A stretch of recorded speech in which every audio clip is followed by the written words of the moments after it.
الذين آمنوا أطيعوا الله وأطيعوا الرسول ولا تبطلوا أعمالكم إن الذين كفروا وصدوا عن سبيل الله ثم ماتوا وهم كفار فلن يغفر الله لهم فلا تهنوا وتدعوا إلى السلم وأنتم الأعلون والله معكم ولن يتعظم أعمالكم إنما الحياة الدنيا لعب ولهو وإن تؤمنوا وتتقوا يؤتكم أجوركم ولا يسألكم أموالكم إن يسألكموها فيحبكم تبخلوا ويخرج أضغانكم ها أنتم هؤلاء تدعون لتنفقوا في سبيل الله فمنكم من يبخل ومن يبخل فإنما يبخل عن نفسه والله الغني وأنتم الفقراء وإن تتولوا يستبدل قوما غيركم ثم لا يكونوا أمثالكم. محترم بھائی بزرگ و دوستو، یہ سورہ محمد صلی اللہ علیہ وسلم کے اخیر کے دو رکوع، ان رکوعوں میں اللہ پاک نے مدینہ منورہ کے ابتدائی ایام میں مسلمانوں کو بھی، حضور اکرم صلی اللہ علیہ وسلم کو بھی منافقوں سے ہوشیار کیا تھا، چوکنا کیا تھا، اور خود منافقوں کو بھی اللہ نے تنبیہ فرمائی تھی کہ تم دل میں کفر چھپائے ہوئے ہو، زبان پر تمہارے ایمان ہے، یہ روش تمہیں شیطان نے سکھائی ہے، اگر اسی روش پر قائم رہے اور مر گئے تو تمہاری مغفرت نہیں۔ مرنے کے وقت فرشتے تمہیں کس طرح ماریں گے، روح قبض کرتے وقت اس منظر کو بھی اللہ نے بیان کر کے تنبیہ فرمائی ہے، اور مسلمانوں کو بھی اللہ نے اللہ اور اس کے رسول کی اطاعت کا حکم دے کر راہ خدا میں جہاد کرنے اور قتال کرنے کی ترغیب دی۔ اس سلسلے میں اللہ پاک نے جو حکم یہاں بیان فرمایا ہے وہی حکم اسلام کا آخری حکم نہیں ہے، بلکہ اس میں کچھ گنجائش بھی ہے۔ اللہ پاک نے سورہ میں ارشاد فرمایا ہے کہ تم صلح مت کرنا اور ہمت مت ہارنا، تم ہی بلند رہو۔ لیکن قرآن کریم کے دوسرے مقامات پر اللہ نے صلح کرنے کا موقع اگر آ جائے تو صلح کرنے کی اجازت دی ہے، جیسے صلح حدیبیہ میں تو حضور اکرم صلی اللہ علیہ وسلم نے مکی کے کافروں سے کیا تھا۔ تو یہاں پر جو سخت حکم اللہ نے نازل فرمایا ہے یہ اس وقت کے حالات پر منحصر ہے، ہمیشہ کے لیے۔ پھر اللہ نے منافقوں کو تنبیہ کرتے ہوئے ارشاد فرمایا ہے کہ اگر تم اسی طرح منافق بنے رہو گے اور دین کو دل سے قبول نہیں کرو گے، ایمان دل سے نہیں لاؤ گے، تو تمہاری حالت پھر وہی زمانے جاہلیت کی طرح ہو جائے گی کہ تم زمین میں فساد برپا کرو گے اور قطع رحمی کرو گے۔ اس اعتبار سے یہ آیت صرف منافقوں کے لیے ہی تنبیہ نہیں ہے، بلکہ مسلمانوں کے لیے بھی تنبیہ ہے کہ وہ قطع رحمی نہ کریں۔ پھر سورہ کے آخر میں اللہ نے وارننگ دی، بہت سخت وارننگ کہ اگر تم دین پر قائم نہیں رہے تو اللہ تمہارا محتاج نہیں، اللہ تم کو یہاں سے ہٹا دے گا، دوسری قوم کو لا کر کھڑا کرے گا، وہ تم سے بہتر ہوں گے، وہ اللہ کے دین سنبھالیں گے۔ ترجمہ سنیے۔ اور جو لوگ ایمان لائے وہ کہہ رہے تھے کیوں نہیں ایسی کوئی سورت نازل ہوتی جس میں جہاد کا جنگ کرنے کا حکم دیا جاتا۔ پھر جب ایسی سورہ نازل ہو گئی جو محکم سورہ تھی، منسوخ نہیں تھی، اور اس میں قتال اور جنگ کرنے کا تذکرہ بھی کر دیا گیا، تو مخلص مسلمان تو اس کو قبول کر لیے، لیکن تم نے دیکھا ان لوگوں کو جن کے دلوں میں نفاق کی بیماری، وہ خوف زدہ ہو کر آپ کو ایسے دیکھ رہے تھے جیسے وہ شخص دیکھتا ہے جس پر موت کی خشک آئی۔ افسوس ہے منافقوں پر کہ زبان پر تو اطاعت اور فرما برداری کے بول ہیں اور اچھی اچھی باتیں کہہ رہے ہیں، مگر جب جنگ کی تیاری ہو جاتی ہے تو یہ اللہ سے کیے ہوئے عہد کو سچ کر دکھاتے نہیں ہیں۔ اگر یہ اس عہد کو سچ کر دکھاتے تو یہ ان کے لیے بہتر ہوتا۔ تم سے اس کے علاوہ اور کیا امید کی جا سکتی ہے کہ اگر تم دین سے پھر جاؤ گے، دل میں ایمان نہیں لاؤ گے، اسی طرح منافقین کی روش پر قائم رہو گے، تو پھر تم زمین میں فساد برپا کرو گے اور قطع رحمی کرو گے۔ ایسے لوگوں پر اللہ کی لعنت ہے۔ اللہ نے ان کو اندھا بہرا کر دیا ہے۔ کیا یہ قرآن پر غور فکر نہیں کرتے یا ان کی دلوں پر کفر چڑھے ہوئے ہیں؟ یاد رکھو، ہدایت واضح ہو جانے کے بعد بھی جو لوگ اپنی پیٹھ کے بل واپس لوٹ گئے کفر کی طرف، اللہ نے ان کے لیے گمراہی کا راستہ آسان کر، شیطان نے ان کے لیے گمراہی کا راستہ آسان کر اور ان کو جھوٹی توقعات اور امیدوں میں الجھا کر امیدوں کو دراز کر۔ یہ منافقین کی حالت اس وجہ سے ہوئی کہ انہوں نے اللہ کے نازل کردہ دین کو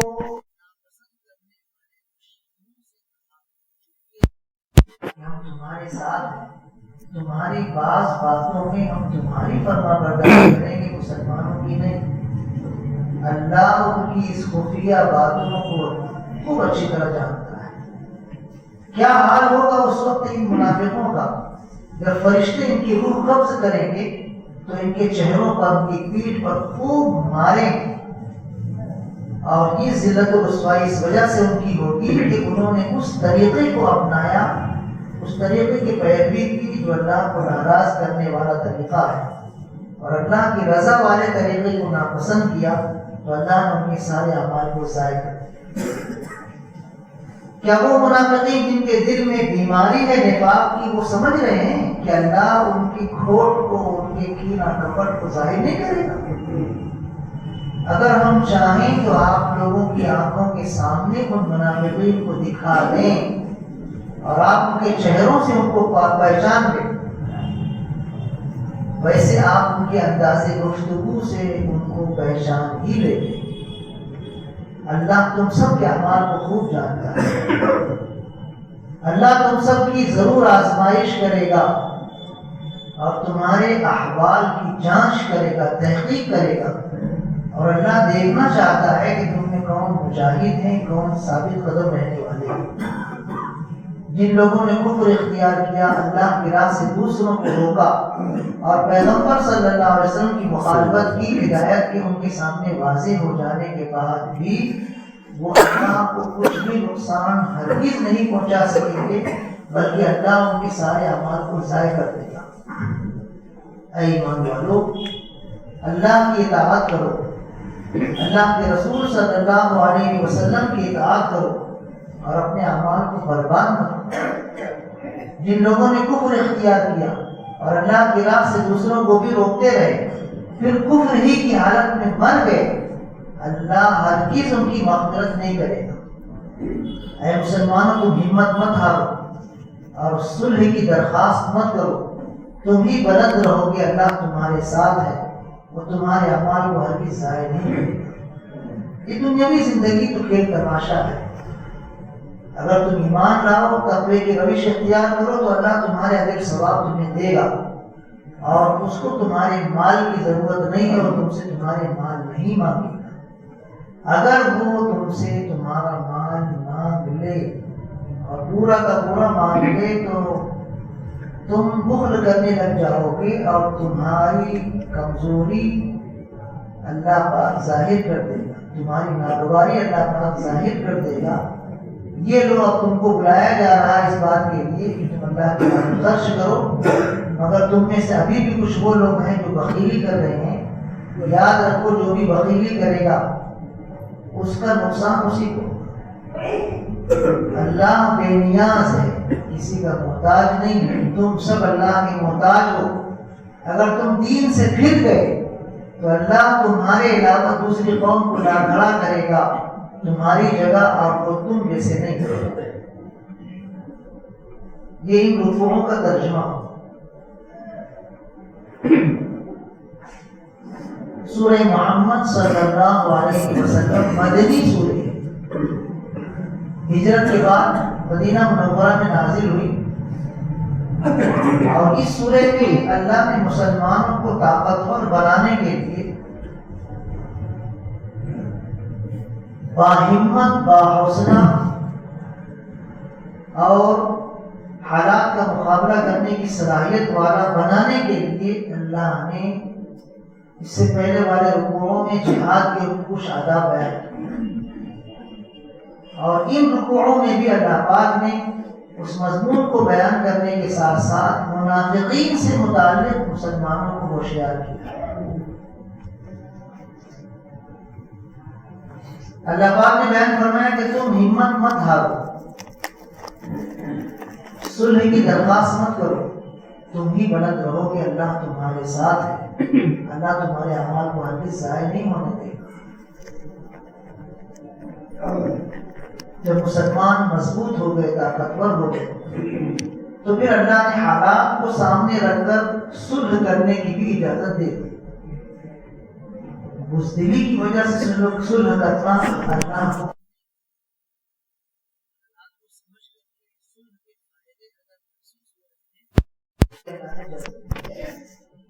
جیسے صلح حدیبیہ کے موقع پر اللہ کی طرف سے حکم آیا کہ صلح کر لو چاہے دب کر ہی کیوں، تو حضور اکرم صلی اللہ علیہ وسلم صلح کر 10 سال تک جنگ بندی کافروں نے بھی قبول کر لی، مسلمانوں نے بھی قبول کر لی۔ اس کا فائدہ یہ ہوا کہ 2 ہی سال میں مسلمانوں کو اللہ کے دین کی دعوت دینے کا خوب شاندار موقع ملا، جنگ بند ہو گئی، حالات نارمل ہو گئے، تو اللہ کا دین پھیلانے کا موقع ملا، اور اتنی قوت کے ساتھ دین کی دعوت دی گئی کہ 2 سال میں مسلمانوں کی تعداد اتنی زیادہ ہو گئی کہ جب کفار مکہ نے صلح کے خلاف کیا تو حضور اکرم صلی اللہ علیہ وسلم نے ان کے خلاف لشکر اکٹھا کیا، وہ لشکر 10,000 مجاہدین کا لشکر، جبکہ اتنے مکے کے جنگجو تھے بھی، بلکہ مکے کے باشندے بھی تھے۔ یہ صلح کا فائدہ ہوا صلح حدیبیہ کہ مسلمانوں کی طاقت خوب زیادہ ہو گئی 2 سال کی دعوت کی محنت سے۔ تو جب یہ حالات اللہ ہم کو مسلمانوں کو سمجھانا ہوا اور صلح کی اللہ نے ترغیب دی تو صلح ہو گئی، لیکن یہاں غزوہ بدر کے موقع پر اللہ نے ایک دم ٹائٹ رہنے کا حکم دیا، قطعاً صلح کرنے کا اللہ نے صلح کرنے کی اجازت نہیں دی تھی، تو مسلمان بالکل ٹائٹ تھے۔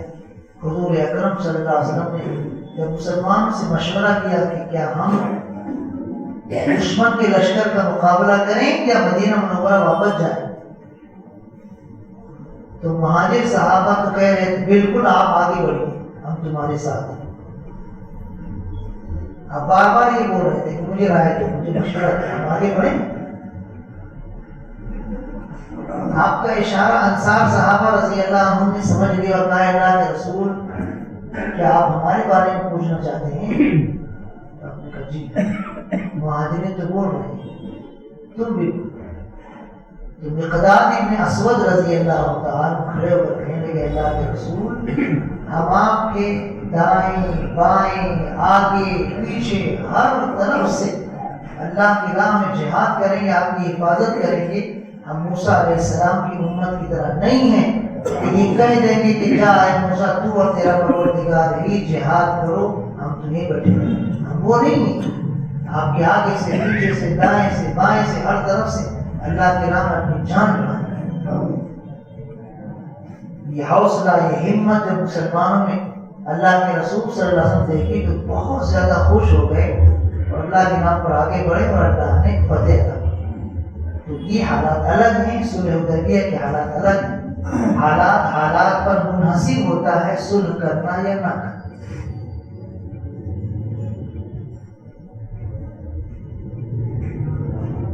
اللہ پاک نے جہاد سے متعلق ایک بات اور ارشاد فرمائی ہے کہ اللہ کے راہ میں تمہیں خرچ کرنے کی دعوت دی جا رہی ہے، مگر تمہیں کچھ لوگ خرچ کر نہیں رہے، بخیلی کر رہے ہیں.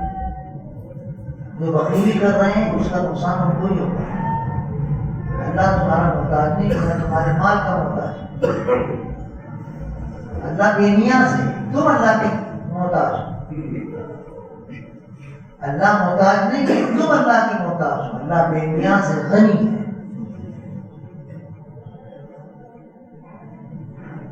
صحابہ کرام رضی اللہ عنہم میں جو مخلص صحابہ تھے وہ تو اللہ کے نام خوب خرچ کرتے تھے، غریب ہوں یا درمیانی درجے کی ہوں یا مالدار. جو غریب صحابہ تھے وہ بھی جاتے تھے، حمالی کرتے تھے، مزدوری کرتے تھے، اور جو بھی ان کو ملتا تھا کھجور کلو 2 کلو جو اس زمانے کا پیمانہ تھا بلا کر حضور اکرم صلی اللہ علیہ وسلم خدمت میں دے دیتے تھے. اللہ کے نام جہاد کے لیے توشہ ہے، آپ اس کو استعمال کیجیے. غریب صحابہ اور مالدار صحابہ تو اتنا دیتے تھے کہ اللہ کے رسول صلی اللہ علیہ وسلم کا چہرہ خوشی سے دمکنے لگتا، چودھری کی چاند. لیکن منافقین نہیں دیتے تھے، وہ بخیلی کرتے تھے. تو اللہ کے نام میں دینا یہ ایمان والوں کی شان ہے. صحابہ کرام رضی اللہ عنہ جو مخلص صحابہ تھے وہ اللہ کے نام میں خوب خرچ کرتے تھے.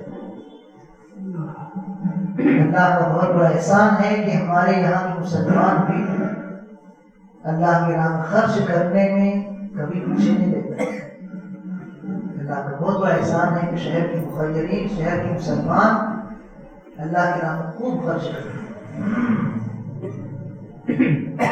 خرچ کرنے والوں کو حضور اکرم صلی اللہ علیہ وسلم نے خوشخبری سنائی ہے کہ اللہ کے راہ میں دینے والے اللہ سے قریب ہیں، جنت سے قریب ہیں، لوگوں سے قریب ہیں اور جہنم سے دور ہیں. اور بخیلی کرنے والے اللہ سے دور ہیں، جنت سے دور ہیں، لوگوں سے دور ہیں اور جہنم سے قریب ہیں. حضور اکرم صلی اللہ علیہ وسلم اتنے سخی تھے، اتنے سخی تھے، اتنے سخی تھے کہ اللہ کے بعد سب سے بڑا اگر کوئی سخی ہے تو وہ حضور اکرم صلی اللہ علیہ وسلم. آپ کی سخاوت کی مثالیں عجیب و غریب. کبھی زندگی پر آپ نے نہیں کہا، ہمیشہ آپ کیا کرتے تھے. آپ نے انکار کبھی نہیں. آپ کو کسی چیز کی ضرورت ہے، اس کو کسی نے مانگ لیا دے دیتے تھے. اپنی ضرورت کو قربان کر دیتے تھے دوسرے کی ضرورت پر. یہ تو صحابہ کرام رضی اللہ عنہم نے بھی آپ سے سبق سیکھا تھا. ایثار راہ خدا میں جہاد کے لیے ایثار، سخاوت بہت ضروری. یہی وجہ ہے کہ صحابہ کرام رضی اللہ عنہم جب اللہ کے راہ میں جہاد کرتے تھے اور زخمی شدید ہونے کی حالت میں پیاس لگتی تھی، پانی مانگتے تھے اور دوسرے مجاہد زخمی کی زبان سے پانی کی آواز آتی تھی تو خود نہیں پیتے. دوسرے زخمی مسلمان کی طرف اشارہ کرتے تھے، میں لوگوں کو میرا بھائی مجھ سے زیادہ پیاسا ہے. یہ ایثار ہے، یہ سخاوت کا اعلیٰ معیار، اعلیٰ مقام. صحابہ کرام رضی اللہ عنہ کی ایک سے ایک مثال ہے. مہمان آیا اللہ کے رسول صلی اللہ علیہ وسلم کے گھر، آپ نے اپنی بیویوں کے گھر بھیجا کہ کھانے کی کوئی چیز ہو تو بتاؤ. سارے گھروں سے آواز آئی، کچھ نہیں، صرف پانی ہے بس، کھجور بھی نہیں. تو آپ نے مجلس میں کہا کہ میرے مہمان کو کون کھلائے؟ ایک صحابی رضی اللہ عنہ کہتے ٹھیک ہے میں کھلاؤں. لے کے اپنے مہمان بیوی سے کہنے لگی اللہ کے رسول صلی اللہ علیہ وسلم کے مہمان جو بھی کھانے پینے کی چیز ہوگی بچا کے رکھنا نہیں ہے، سب مہمان کے سامنے رکھ دیں. بیوی نے کہا ایک شخص کے کھانے کا سامان ہے بس، یا تو آپ کھا سکتے ہیں یا میں کھا سکتے ہیں، یا تو وہ مہمان کھا سکتے ہیں تو بچے کھا سکتے ہیں، اس سے زیادہ نہیں۔ میں نہیں کھاؤں گا، بھوکا رہو، تم بھی مت کھانا، بھوکے رہو۔ بچوں کا معاملہ ہے وہ دھپا کے پیار سے چمکا کے سلانا۔ مہمان آئے گا ہم اس کے ساتھ بیٹھ جائیں گے کھانے کے لیے، چراغ جلتا رہے گا، تم چراغ درست کرنے کے بہانے اٹھنا اس کو بجھا دیں گے، اندھیرا ہو جائے گا ہم سے ایسے کرتے رہے، وہ سمجھے گا مہمان کہ ہم کھا رہے ہیں، وہ پورا کھانا کھا لے گا۔ اللہ کے رسول صلی اللہ علیہ وسلم کا مہمان شکم سے ہوتا ہے، اور باقی ایسے کیا مخلص لوگ تھے۔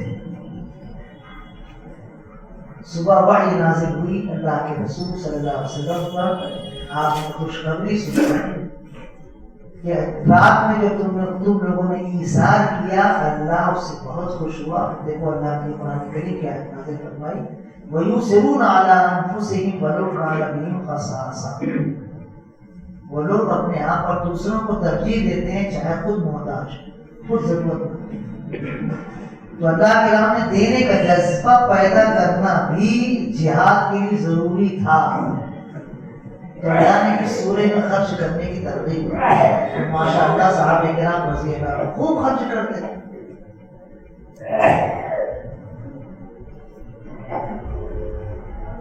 اللہ پاک نے مسلمانوں سے کہا کہ دیکھو تم اللہ اس کے رسول کی اطاعت کرو، اپنے اعمال کو برباد مت ہونے دو۔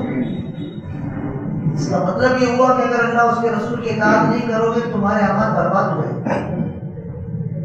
مسلمانوں سے کہا تھا یا ایھا الذین آمنوا، اے ایمان والو اللہ کی اطاعت کرو، اللہ کے رسول صلی اللہ علیہ وسلم کی اطاعت کرو، اپنے اعمال کو برباد مت کرو، ولا تبطلوا اعمالکم۔ کیونکہ مسلمان اگر اللہ کے راہ میں دینے والے رہیں گے، بہت طاقتور جنگجو رہیں گے، ہمت والے رہیں گے، لیکن اللہ اس کے رسول کی اطاعت نہیں رہے گی تو وہ شکست کر جائے گی۔ جیسے غزوہ احد میں ہوا تھا کہ حضور اکرم صلی اللہ علیہ وسلم نے 50 تیر اندازوں کو ایک پہاڑی کے پاس احتیاط کے طور پر متعین کیا تھا کہ دشمن پیچھے سے حملہ کر سکتا ہے، تم یہاں 50 تیر انداز بالکل تیار رہنا۔ اور تاکید کے طور پر آپ نے کہا تھا جب تک میں تم کو یہاں سے ہٹنے کا حکم نہ دوں ہٹنا نہیں، چاہے تم یہ دیکھو منظر جنگ کے میدان کا کہ ہم شہید ہو گئے ہیں، ہماری لاشیں ٹکڑے ٹکڑے ہو گئی ہیں، تب بھی تم یہاں سے ہٹنا نہیں جب تک میں تمہیں یہاں سے ہٹنے کا حکم دوں۔ آپ نے پھر دوبارہ فرمایا کہ اگر تم جنگ کے میدان کے منظر دیکھو کہ ہم جیت گئے، دشمن شکست کھا گیا ہے، تب بھی یہاں سے ہٹنا نہیں جب تک میں تم کو یہاں سے ہٹنے کا حکم دوں۔ اتنی تاکید کے ساتھ آپ نے حکم دیا تھا۔ اب اس تاکید کو، اس حکم کو صحابہ کرام رضی اللہ عنہم میں سے کچھ لوگوں نے اجتہادی غلطی کی وجہ سے کچھ کا کچھ سمجھ کے جگہ چھوڑ دی، وہاں سے ہٹ۔ جب شروع ہوئی اللہ مسلمانوں کو فتح عطا فرمائی، کافی بھاگنے لگے۔ حضرت انس رضی اللہ عنہ کہتے ہیں میں خود اپنی آنکھوں سے دیکھ رہا تھا، بھاگ گئے۔ اب یہ 50 تیر انداز کے جو امیر تھے وہ تو حضور اکرم صلی اللہ علیہ وسلم کے مخلص مطیع و فرما بردار تھے۔ یہ ساتھی کہنے لگے کہ ارے چلو بھائیو، مسلمان جیت گئے، مسلمان فتح پا گئے، میدان میں چلو۔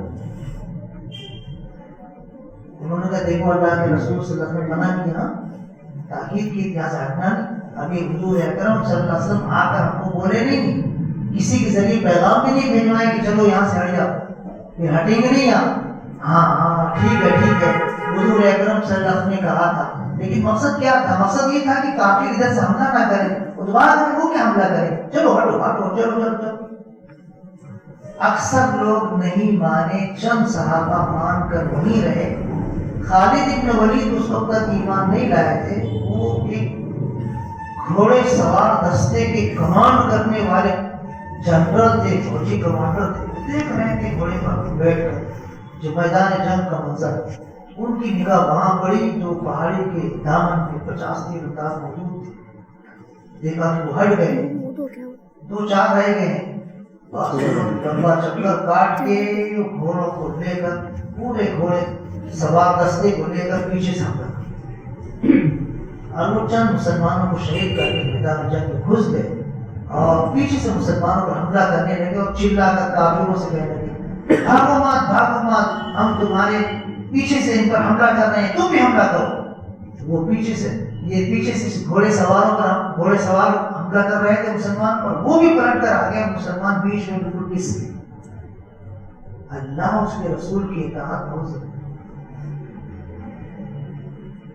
اللہ پاک نے بنائے ایمان والو, اللہ اس کے رسول کی اطاعت کرو, ورنہ تمہارے امان برباد ہو جائے. یہ جنگ کے لیے, جہاد کے لیے بہت اہم ہے اور پوری زندگی کے لیے بھی بہت اہم ہے. پھر اسی طرح اللہ پاک نے منافقوں کو تنبیہ کی, تم قطع رحمی کرتے ہو, رشتہ ناتا توڑتے ہو, فساد برپا کرتے ہو, یاد رکھو اللہ کی تم پر لعنت ہے. اتنا سخت اللہ نے ایکشن لیا ہے, اللہ کی تم پر لعنت ہے, یعنی اللہ کی رحمت سے تم دور ہو گئے. یہ منافقوں کو تنبیہ کی جا رہی ہے, لیکن یہ تنبیہ ہمارے لیے بھی, ہم مسلمانوں کو بھی ہوش کے ناخن لینے چاہیے. بہت سارے مسلمان رشتہ ناتا جوڑتے نہیں, ذرا سی بات پہ دشمنی کر لیتے ہیں. سگے بھائی زندگی میں ملاقات نہیں کرتے, بات نہیں کرتے, ملتے جلتے نہیں, تعلق توڑ لیتے ہیں, نہ شادی بیاہ میں شریک ہوتے ہیں, نہ موت میت میں شریک ہوتے ہیں, نہ علیہ سلیہ کرتے ہیں, کچھ نہیں. ذرا سی بات پہ ناراضگی ہوئی اور رشتہ ناتا توڑ دیا, آنا جانا بند کر.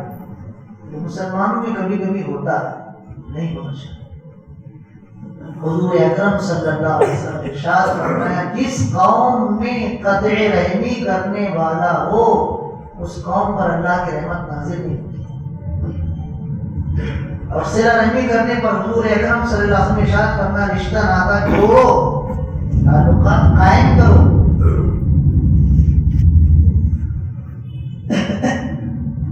جو شخص یہ چاہتا ہے کہ اس کے رزق میں بھی, اس کی عمر میں برکت ہو, تو اس کو چاہیے کہ وہ رشتہ ناتا جوڑے, صلہ رحمی کرے. صلہ رحمی کے 2 فائدے حضور اکرم صلی اللہ علیہ وسلم بیان فرمائے, عمر میں بھی برکت ہوگی اور رزق میں بھی برکت ہوگی, روزی میں برکت ہوگی. آپ دیکھ لو شہر میں اس خاندان میں تعلقات جوڑے جاتے ہیں, سب کو سمیٹ کر, سب کو لے کر چلتے ہیں, اس خاندان میں آپ دیکھو برکت ہی برکت نظر آئے. اب جس خاندان میں معمولی بات پہ جھگڑا ہوتا ہے, لڑائی ہوتی ہے, یہ اس سے جدا, وہ اس سے جدا, وہ سے بات کر کر, وہ سے بات کر کر, اس خاندان میں دیکھو برکت ختم ہو جاتی ہے. صلہ رحمی برکت کا سبب, روزی میں بھی عمر. حضور اکرم صلی اللہ علیہ وسلم کی بہت نمایاں سنت ہے صلہ رحمی کرنا. اور صلہ رحمی کا مطلب حضور اکرم صلی اللہ علیہ وسلم نے یہ بیان فرمایا کہ تمہارا کوئی رشتہ دار تم سے تعلق جوڑے تو بھی اس کے ساتھ تعلق جوڑو, اور اگر تمہارا کوئی رشتہ دار تعلق توڑ لے تب بھی تم اس کے ساتھ تعلق جوڑنے کی کوشش کرو. کبھی کوئی نادان بھائی, نادان بھتیجا, نادان بھانجا, نادان ماموں, نادان چچا, نادان بڑے والد, رشتے دار کبھی نادانی کرتے ہیں اور بات بند کر دیتے ہیں, آنا جانا بند کر دیتے ہیں. آنا نہیں میرے گھر, بول دینا میں بھی نہیں آؤں گا تیرے گھر جھکنے کے واسطے.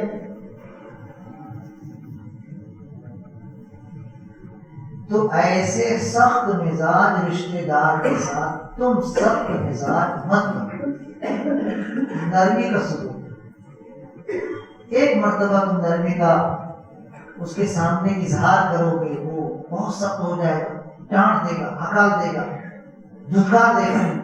دوسری مرتبہ, تیسری مرتبہ, چوتھی مرتبہ, 5 مرتبہ بار بار اس کے ساتھ صلہ رحمی کرو, تعلق جوڑنے کی کوشش کرو. کبھی نہ کبھی اس کا دل پسیجے گا, نرم ہوگا اور تعلقات اس کو آگے.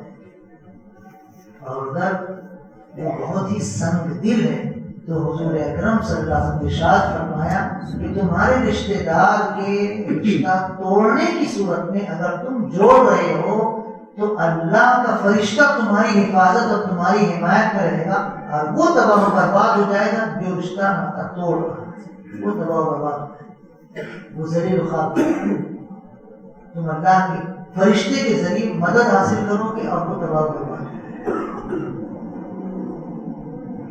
تو خاندانی جو رشتہ داری ہے اس کو جوڑنا چاہیے، سسرالی جو رشتہ داری اس کو جوڑنا چاہیے، دور قریب کے جو رشتہ دار ان سے تعلق قائم کرنا چاہیے۔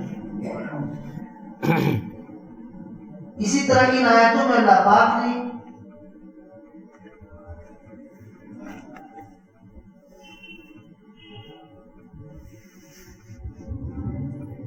منافقوں کو موت کے منظر سے تنبیہ کرنا ہے،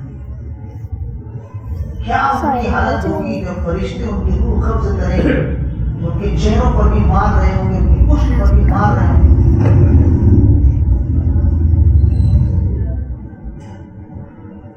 کفر اختیار کرنے والا فاسق و فاجر منافق، اس کی جب روح قبض کی جاتی ہے تو اتنی سختی سے، اتنی تکلیفوں کو اس کی روح قبض کی جاتی ہے جیسے کسی کانٹوں دار جھاڑی پر گیلے ریشم کے کپڑے کو ڈال کر کھینچا جائے تو اس ریشم کے کپڑے کے تار الگ ہو جائیں۔ یہ کیفیت ہوتی ہے کافروں اور منافقوں اور فاسقوں کی روح قبض کرنے کی، لیکن یہ کیفیت جو کئی دیر بیٹھے رہتے ہیں ان کو نہیں محسوس ہوتی، ہاں یاد رکھیں۔ اگر کسی کافر، کسی منافق، کسی فاسق کو آپ دیکھیں کھٹ سے مر گیا، درد سے مر گیا، تو اس کا یہ مطلب نہیں ہے کہ اس کو موت کی تکلیف نہیں ہوتی، وہ تو وہی جانتا ہے جو مرا ہے، جو اس کے پاس گرد ہیں ان کو نہیں محسوس ہوتا۔ اللہ کے رسول صلی اللہ علیہ وسلم کی جب روح قبض ہوئی ہے تو اتنی آسانی سے روح قبض ہوئی کہ حضرت عائشہ رضی اللہ عنہ فرماتی ہیں کہ آپ مجھ سے ٹیک لگا کر بیٹھے ہوئے تھے، مسواک کیے، مسواک کرنے کے بعد آپ نے اپنا دست مبارک آسمان کی طرف بلند کیا اور فرمایا اللہم الرفیق الاعلی،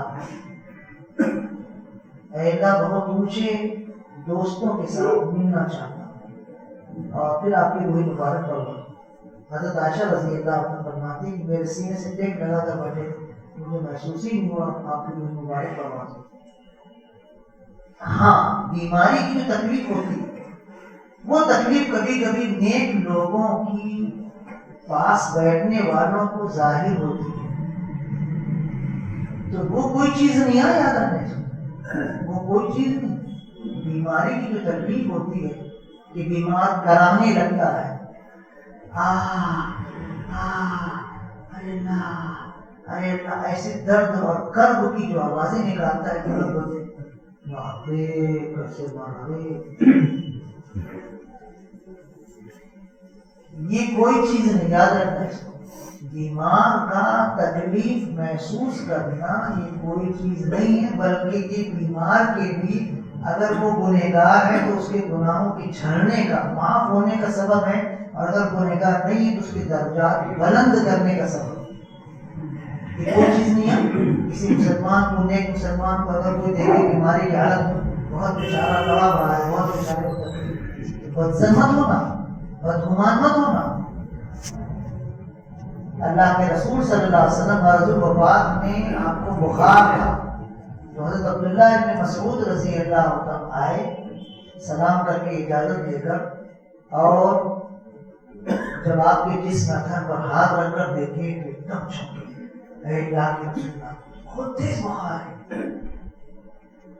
تو آپ نے ارشاد فرمایا جی ہاں، جتنا تم میں سے 2 لوگوں کو بخار ہوتا اتنا مجھے اکیلے کو بخار ہوتا ہے۔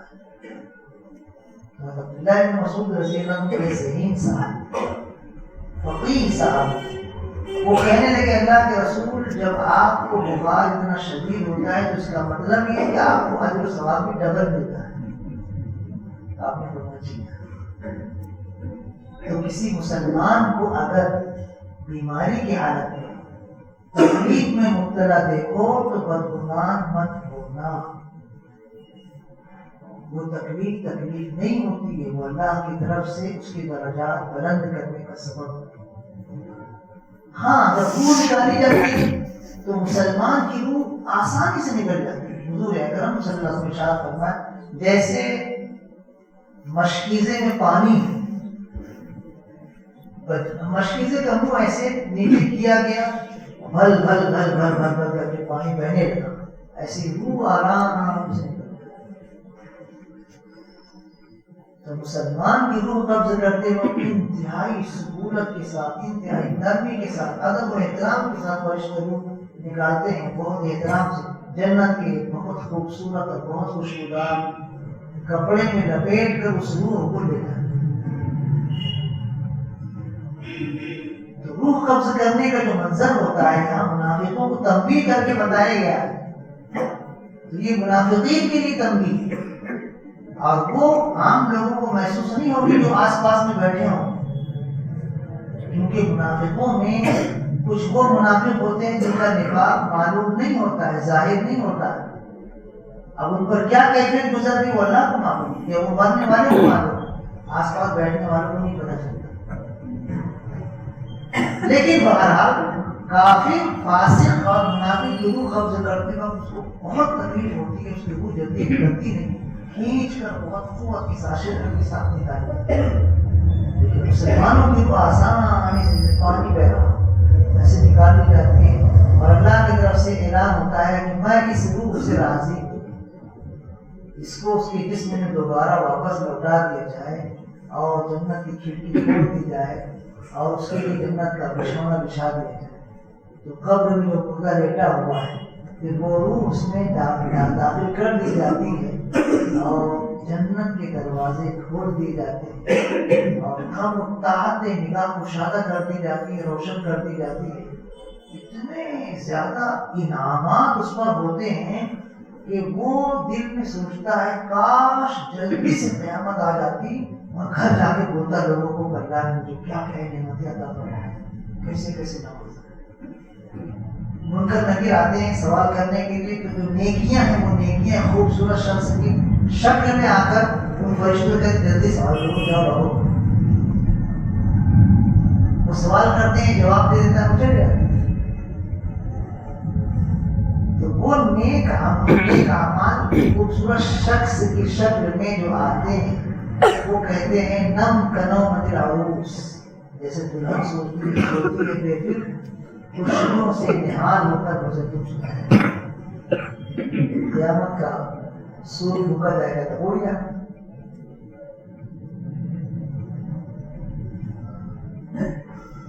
ان آیتوں میں اللہ پاک نے ایک بہت سخت تنبیہ کی ہے جو ہمیشہ ہمارے ذہنوں میں رہتی ہے. اللہ پاک نے فرمایا وَإِن تَتَوَلَّوْا يَسْتَبْدِلْ قَوْمًا غَيْرَكُمْ ثُمَّ لَا يَكُونُوا أَمْثَالَكُمْ.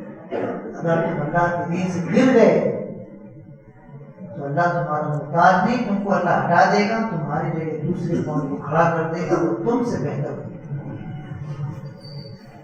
اللہ کا نظام جب مسلمانوں میں بگاڑ آتا ہے، اب وہ بگاڑ مسلمان دور کرنے کی کوشش نہیں کرتے ہیں، عمومی بگاڑ ہوتا ہے تو اللہ پھر مسلمانوں کو ہٹا دیتا ہے، دوسرے قوم کو لا کر ایمان کی دعوت دے کر کھڑا کرتا ہے. وہ پہلے والے مسلمانوں سے بہتر.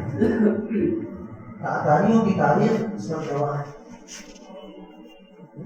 انہوں نے مسلمان کو قتل عام کیا، مسلمانوں کو اتنا قتل کیا کہ لاشوں کو جب انہوں نے دریا میں ڈالا تو پورے دریا کا پانی سرخ ہو کر بہنے لگا. لیکن انہی تاتاریوں کو اللہ نے ایمان کی دولت دی اور وہ کمزور مسلمانوں کی جگہ طاقتور بہادر مسلمان کی شکل میں صدیوں تک اسلام کا جھنڈا پورے عالم میں لہرائے. آسماں مل گئے کعبے کو صنم خانے سے. یہ اللہ کا نظام ہے. ہم کو چاہیے کہ ہم دین پر قائم رہنے کی کوشش کریں اور دین سے ہم بے وفائی نہ کریں. عبادات کا دین، معاملات کا دین، تجارت کا دین، اخلاقیات کا دین، معاشیات کا دین، ازدواجی زندگی کا دین، بچوں کی تعلیم و تربیت کا دین، دین کے جتنے شعبے ہیں وہ سب ہماری زندگی میں پاورفل ہیں۔ اب منافقوں سے چونکہ ہوشیار کیا جا رہا ہے، چوکنا کیا جا رہا ہے، لیکن ایک بات ہم لوگوں کے پیش نظر رہنا چاہیے جو ہم لوگ بھول جائیں۔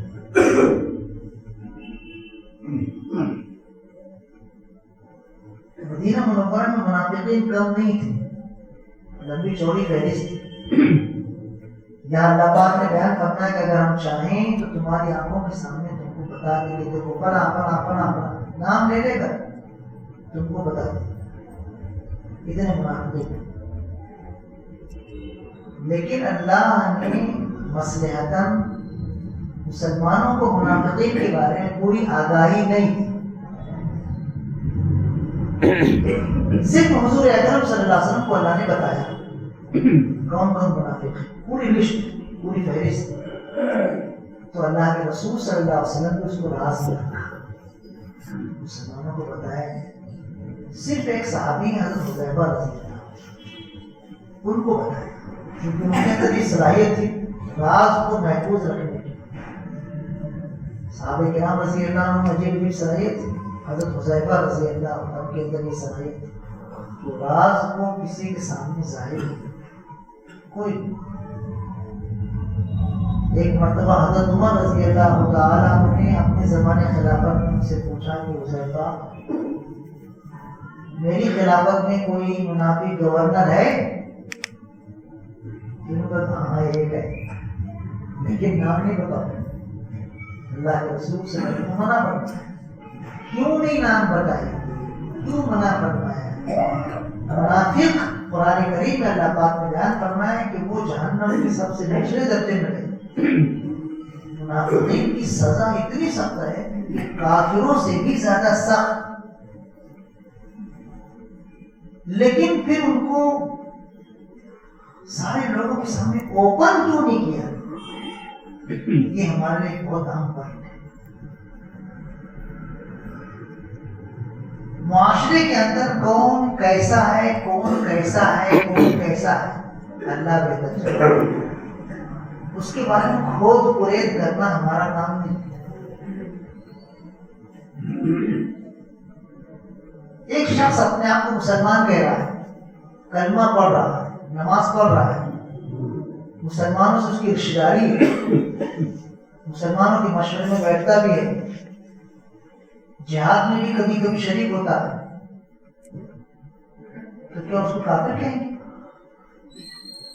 وہ خود اپنے آپ کو مسلمان کہہ رہا ہے، کلمہ پڑھ رہا ہے، نماز پڑھ رہا ہے، مسلمانوں کے ساتھ اٹھ بیٹھ رہا ہے، مسلمانوں کے ساتھ رشتہ داری ہے اس کی۔ ظاہر بات ہے ایسے شخص کو کافر نہیں ہو سکتا۔ حضور اکرم صلی اللہ علیہ وسلم کے سامنے کبھی کبھی منافقین کی شرارتیں آ جاتی تھی، بہت خطرناک شرارتیں۔ حضرت عمر رضی اللہ عنہ جیسے صحابہ فوراً تلوار نکال لیتے، اے اللہ کے رسول اجازت دو، مار ڈالوں گردن اڑا دوں گا، منافق ہے۔ تو اللہ کے رسول صلی اللہ علیہ وسلم ارشاد فرماتے تھے عمر اگر اس کلمہ پڑھنے والے، اس اپنے آپ کو مسلمان کہنے والے کو قتل کرنے کا میں حکم دوں تو دنیا یہ کہے گی کہ کیسے پیغمبر ہیں، ایمان لانے والوں کو قتل کریں۔ اس کا مطلب یہ ہوا کہ معاشرے میں کوئی برا ہو نیک ہو سب ہمارے بھائی ہیں، ان کے بارے میں کوئی تجسس نہیں ہونا چاہیے، بدگمانی نہیں ہونی چاہیے۔ مسلمان ہیں، اپنے آپ کو مسلمان کہیں، مسلمان ہم کون ہوتے اس کا دل چیر کر دیکھنے والے کہ وہ کون ہے، کیا ہے۔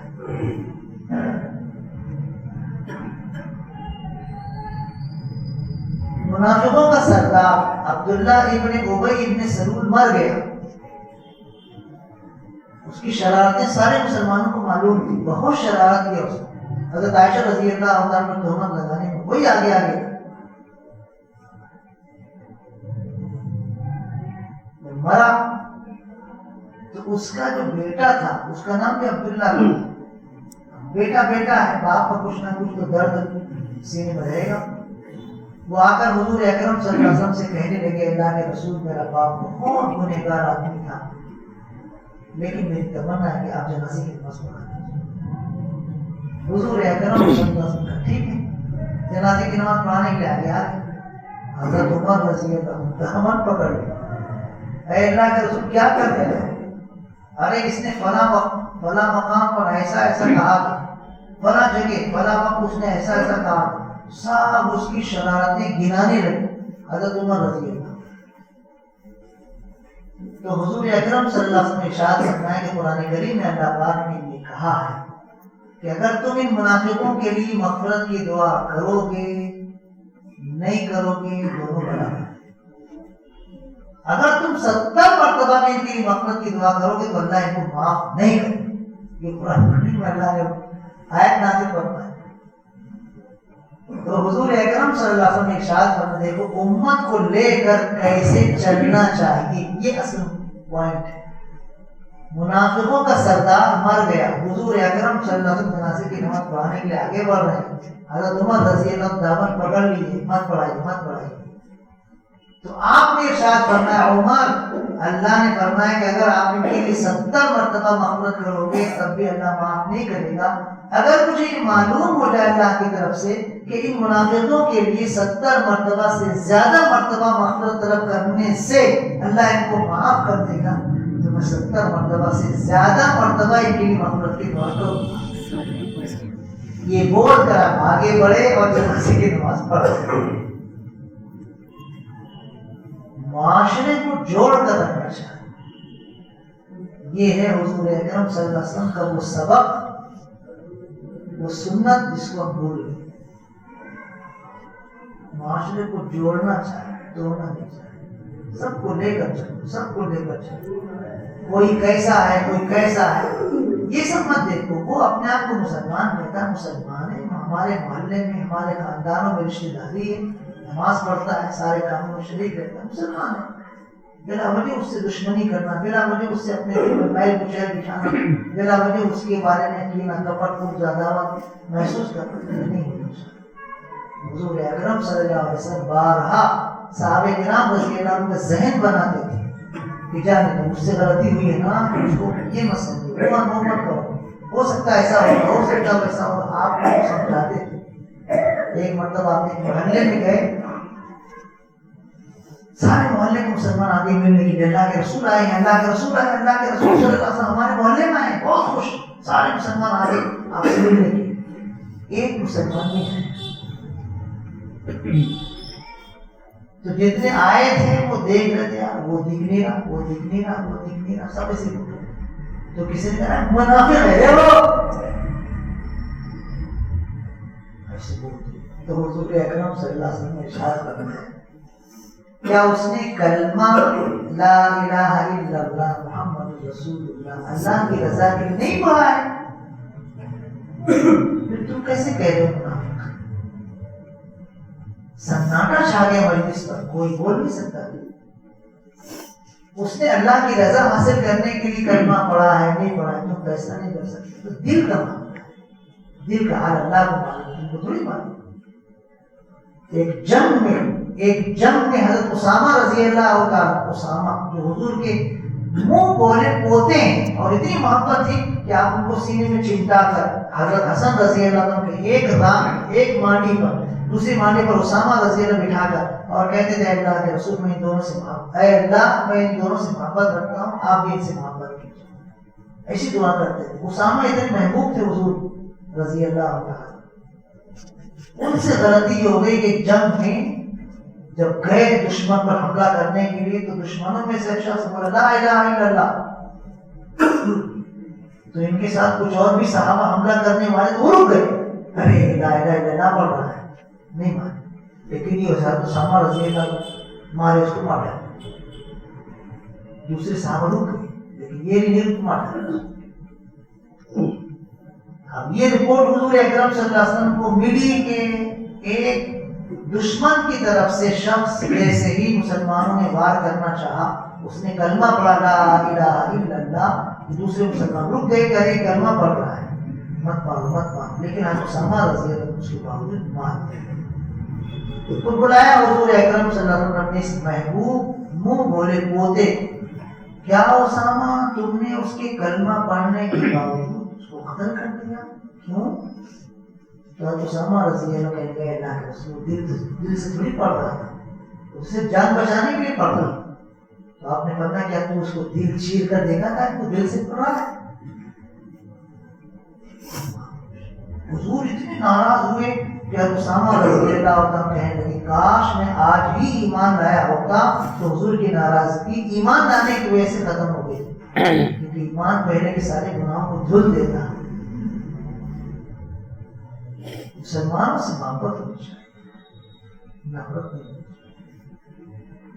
ابھی تو کوئی بھی منافق نہیں، ابھی پورے مسلمانوں کے معاشرے میں ایک بھی منافق نہیں، سب الحمدللہ سب الحمدللہ مسلمان ایمان والے، کسی کے دل میں کفر نہیں، الحمد باللہ سب الحمد.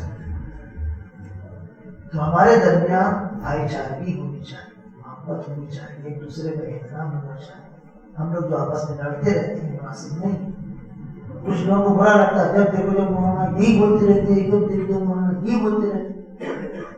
اللہ کے بندے، اللہ نے قرآن کریم میں نہ جانے کتنے مقامات پر یہ بات کہی ہے، اور حضور اکرم صلی اللہ علیہ وسلم اپنی پیاری حدیثوں میں نہ جانے کتنی حدیثوں میں یہی بات کہی ہے.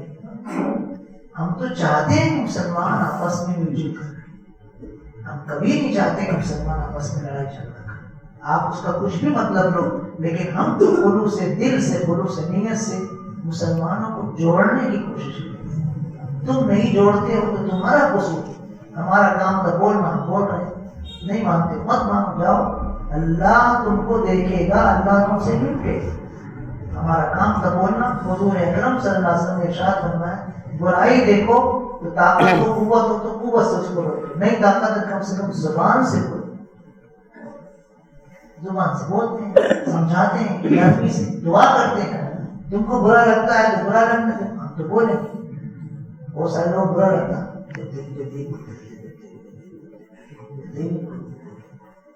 وہ سمجھتے ہیں کہ ہم کو بول رہے ہیں، حالانکہ ہم نہیں بول رہے. سارے مسلمان، ہم کسی ایک کو نہیں بول رہے ہیں، ہم سارے مسلمانوں کو بول رہے ہیں کہ مسلمان آپس میں مل جل کر رہو. حالات اب ایسے نہیں ہیں کہ ہم آپس میں جھگڑا کریں. حالات بہت سنگین ہیں، ہم سمجھ نہیں پا رہے ہیں. حالات بہت سنگین ہیں، ایسے سنگین حالات میں مناسب نہیں ہمارا آپس میں جھگڑا کرنا. اللہ تعالیٰ اپنے کرم سے ہم سب کو بھائی بھائی بنائے. آمین. وآخر دعوانا الحمدللہ الحمدللہ والصلاة والسلام علی سیدنا المرسلین وعلی آلہ واصحابہ اجمعین. اللهم لك الحمد كما ينبغي بجلال وجهك وعظيم سلطانك، لا نحصي ثناء عليك أنت كما أثنيت على نفسك. اللهم إنك عفو تحب العفو فاعف عنا يا كريم. اللهم ألف بين قلوب المسلمين وأصلح ذات بينهم وانصرهم على عدوك وعدوهم. اے اللہ ہمارے گناہوں کو معاف فرما، ہماری لغزشوں اور کوتاہیوں سے درگزر کرو. اے اللہ آپ ہی قادر مطلق ہیں، ہم سب کے دل آپ کے قبضے. اے اللہ آپ ہی دلوں کو جوڑ سکتے، کوئی اور دوسرا دلوں کو جوڑ ہی نہیں سکتے. اے اللہ قدرت سے، اپنے فضل سے، اپنے کرم سے ہم سب مسلمانوں کے دلوں کو آپس میں جوڑ دیں. ہمارے تمام اختلافات و جھگڑوں کو ختم کر دیں. اے اللہ مسجدوں کی، مدرسوں کی، مکاتب کی، خانقاہوں کی، مسلمانوں کے تعلیمی اور سماجی اداروں کی، مسلمانوں کے دین و ایمان کی عزت و آبرو اور جان و مال کی حفاظت. بیمار مسلمانوں کو شفائے کامل دائم عاجل عطا فرما. شادی کے بعد لاولد رہنے والے مسلمانوں کو عافیت کے ساتھ نیک صالح اولاد عطا فرما. مسلمانوں کے جن گھروں میں لڑکوں یا لڑکیوں کے رشتے نہیں آ رہے، اے اللہ ان کے لیے عمدہ رشتوں کا انتظام کرنا، عافیت کے ساتھ ان کی شادیاں کرا دیں، انہیں خوشگواری گواری زندگی دیں. مسلمانوں کے سارے گھروں میں خوشگوار ماحول پیدا کرنا. جو مسلمان پریشان حال ہیں ان کی پریشانی کو دور کرنا، جو مقروض ہیں ان کے قرضوں کو ادا کرنا، جو بے گھر ہیں ان کو گھر ذاتی مکان عطا کرنا. اے اللہ جو مسلمان وفات پا چکے ہیں ان کی مغفرت کرنا، ان کی سیئات کو حسنات سے بدل دے. اے اللہ اس مبارک مجلس میں جتنے برادران ہیں، جتنی خواتین ہیں، ان کے دلوں میں جو نیک تمنائیں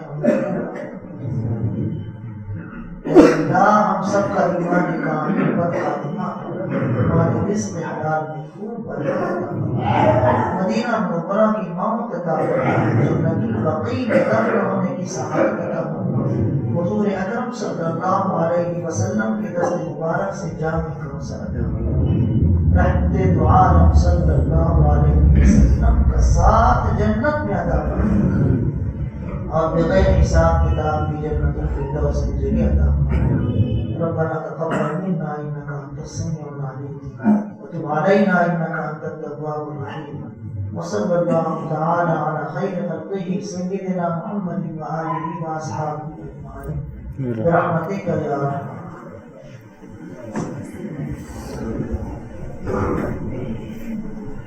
ارحم